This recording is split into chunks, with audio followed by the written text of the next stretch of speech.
Hello, everybody. Today, we are going to explore a topic that affects millions of lives, but is often misunderstood.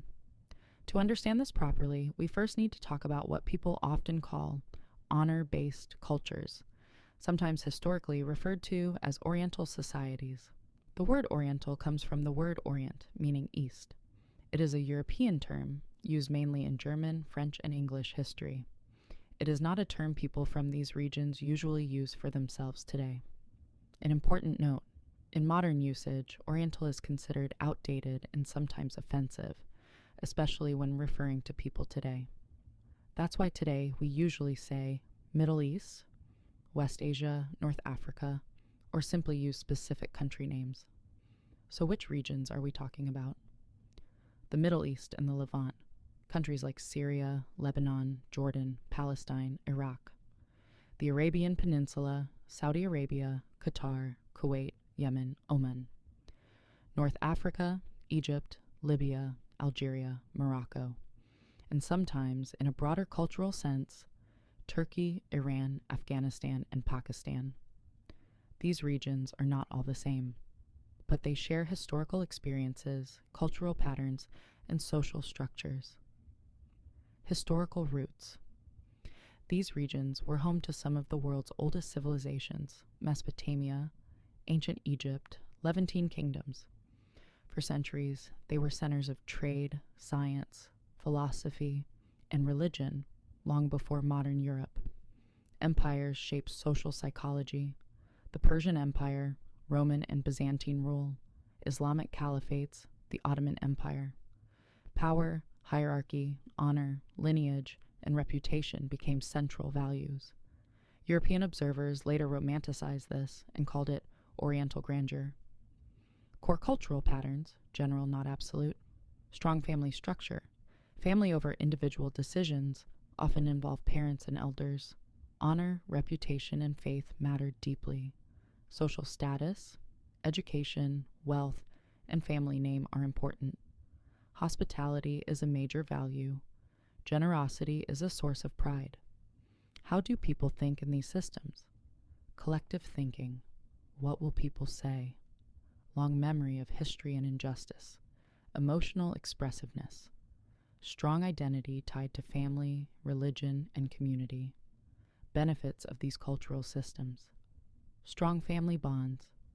People rarely face life completely alone. A strong sense of belonging and community support, warmth and hospitality, deep respect for tradition and history.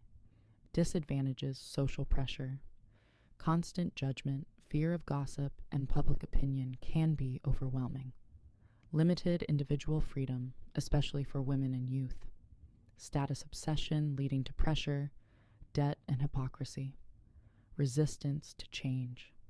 Traditions can slow social progress, and generational conflict is common. A better way to describe these regions today is not Oriental countries, but Middle Eastern, Arab, West Asian, or simply by country name. Once we understand this historical and cultural background, a common question naturally comes. Part 2. Is Islam the cause of honor-based culture? Many people ask, is Islam the main reason behind honor-based societies, status obsession, and social pressure in these regions? Some even say, this is Islam's fault. The clear answer, no. Islam is not the original source of these behaviors. These behaviors are older than Islam. These social patterns existed thousands of years before Islam. They developed in regions like the Middle East, North Africa, Mesopotamia. They came from ancient civilizations where survival depended on family, tribe, reputation, and social alliances. If your family appeared weak, you were vulnerable. People learned to appear strong and respected, even if they weren't. This is the root of what anthropologists call honor-based culture, where respect equals safety, reputation equals survival, and shame equals danger. It's not ego. It's a defensive survival mechanism passed down generations. Islam and culture. Islam did not invent the system. In fact, early Islamic teachings promoted equality, humanity, and moral value over status. Islam spread into hierarchical societies. Culture blended with religion, old habits remained, and imperial psychology shaped how religion was practiced socially. The role of ancient empires. Various empires, from Persia to ancient Egypt, Rome, and Byzantium, reinforced hierarchical systems, status obsession, and public honor. Titles, ceremony, grandeur, and the display of status became normalized.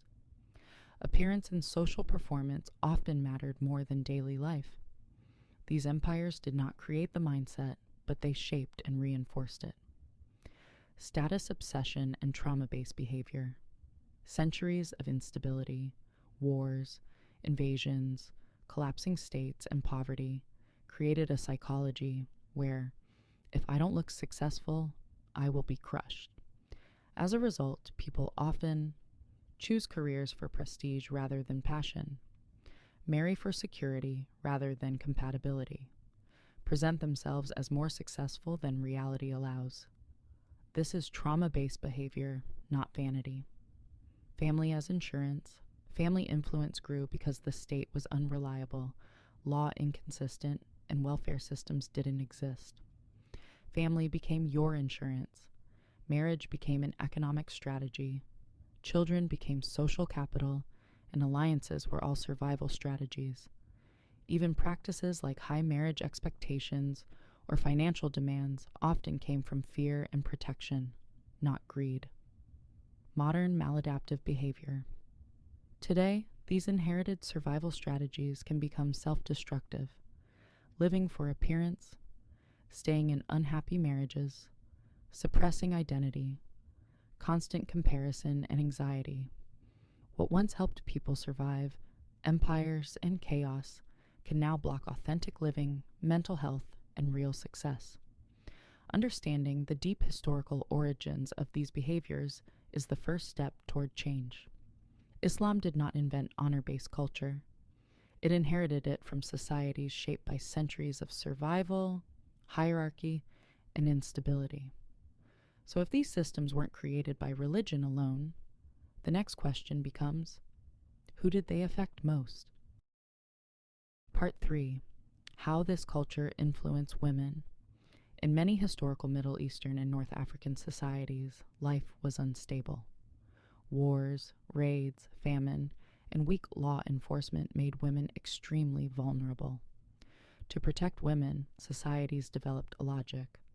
A woman should be under the protection of a strong male unit, father, husband, or tribe.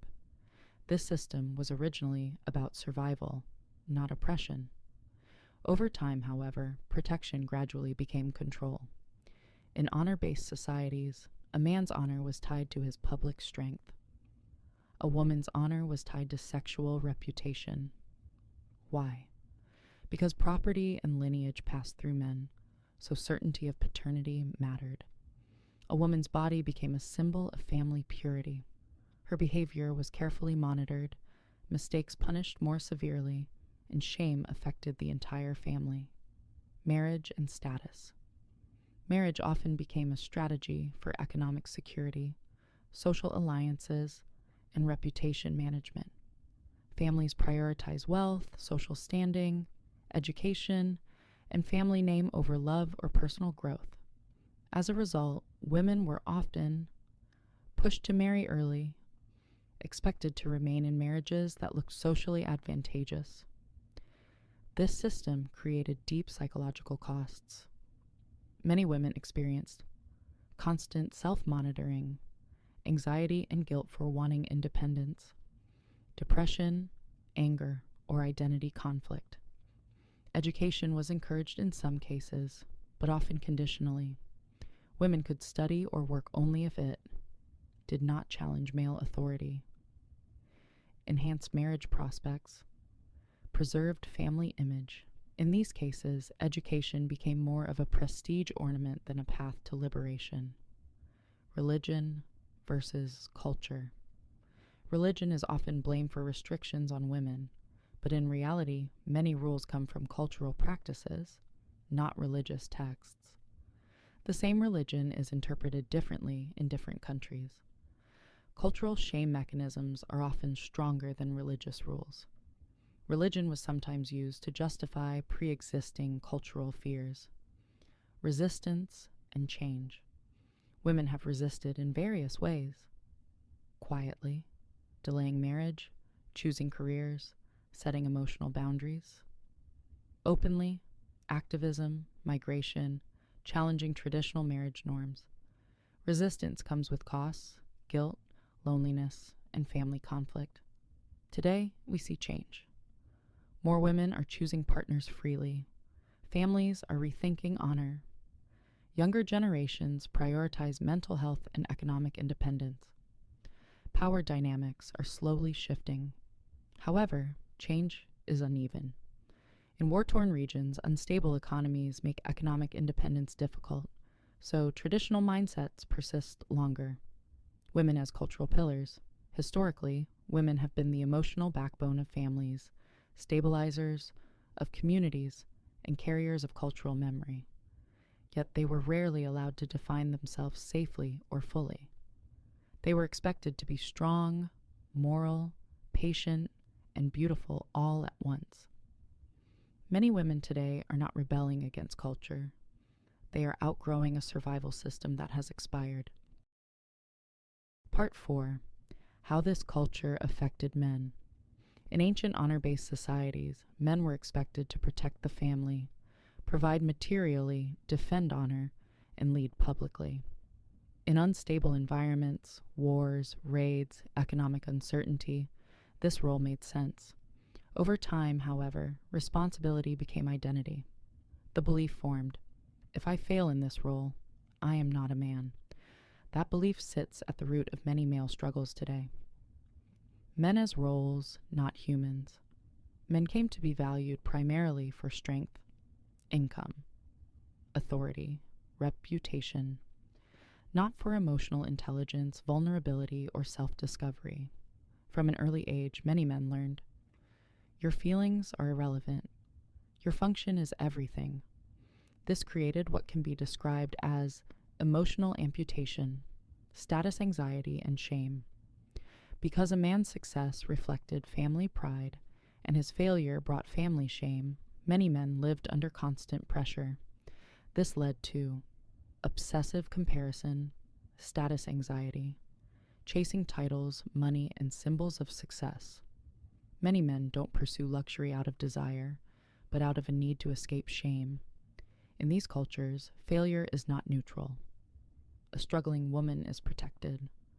A struggling man is seen as weak. As a result, many men hide emotional pain, avoid asking for help, and suffer in silence. Marriage as pressure.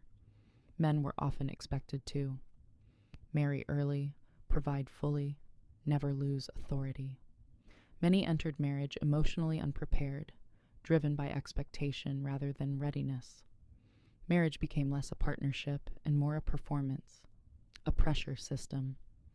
Men were taught how to provide, not how to connect. Fragile masculinity, because masculinity became tied to control, income, sexual dominance, respect from other men. It also became fragile. Men learned that softness equals weakness, vulnerability equals a loss of respect. Anger often became the only socially acceptable emotion. Many fathers loved their children deeply, but were taught that discipline equals care, authority equals connection. They provided materially, failed emotionally, and often realized it too late. Male isolation and competition. Instead of brotherhood, many men experience competition. Instead of support, comparison. Instead of honesty, silence. There was little space to say, I'm struggling. I'm afraid. I don't know. As a result, male loneliness became widespread, but invisible. Quiet resistance. Men resisted quietly. Escaping into work, leaving their country, withdrawing emotionally. These are often coping strategies, not moral failures. Many men carry guilt for not being enough, anger they don't understand, love they don't know how to express, dreams buried early. Many were never asked a simple question: what kind of life do you want? An important truth. This system did not truly privilege men. It used them. Men gained authority, but lost. Emotional freedom, the right to vulnerability. Self-worth not tied to performance. Women were controlled. Men were conditioned. Both paid a price. What is changing? Slowly, change is happening. Younger men question old masculinity. Fathers become more emotionally present. Mental health conversations open. Some men reject status-based life, but change has a cost. Mockery, loss of respect, identity confusion. For many men, growth is not easy, but it has begun. So what happens when these cultures meet a different world? Part 5. Globalization, Migration, and Real Change. I live in Germany, and like many people here, I see migration every day. I see people from honor-based societies living in a completely different country, with different laws, values, and social systems. And one thing becomes very clear. Modernization and globalization create opportunity, not change by themselves. This is something sociologists talk about a lot. People can move to another country, learn a new language, use modern technology, and still carry the same internal survival psychology. Culture is not just habits. Culture is emotional memory. Honor-based systems are not built on logic. They are built on fear. Fear of shame, fear of exclusion, fear of losing protection. So changing the environment does not automatically change the mindset. Some people adapt quickly, others don't. Not because they are incapable, but because these patterns were built to survive instability, not to thrive in safety. Globalization opens the door. Migration creates possibilities. But real change only happens when people consciously question their own survival habits. And that is the hardest part. Because changing culture means admitting something that once protected us may now be hurting us. That requires emotional courage, not just education, money, or exposure. So the future is not hopeless, but it is also not automatic. Honor-based culture is not ended by technology or by globalization alone. It changes when individuals choose growth over fear, meaning over appearance, and honesty over performance. This is not about rejecting identity. It is about outgrowing a survival system that no longer serves the lives people are trying to build. And that choice, slowly, unevenly, and painfully, is already happening. I'd love to know what you think. Have you noticed these patterns in your life or community? Leave a comment and let's discuss this.